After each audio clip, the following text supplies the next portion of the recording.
Every 3 years, Taupō District Council updates property values across the district.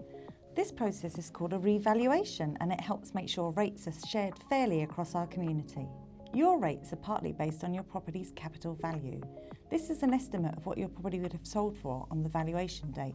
The revaluation is carried out by an independent valuer using recent sales and market information.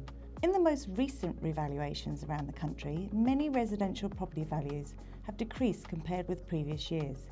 However, a lower property value does not automatically mean your rates will go down. That's because revaluation does not change the total amount of rates council collects. Whether your rates go up or down depends on how your property's value has changed compared with the district's average. Your new value will apply from the 1st July 2026. Rates help fund the services and infrastructure we all rely on, like roads, parks, water services and community facilities. If you have questions about your valuation or need support with your rates, we're here to help.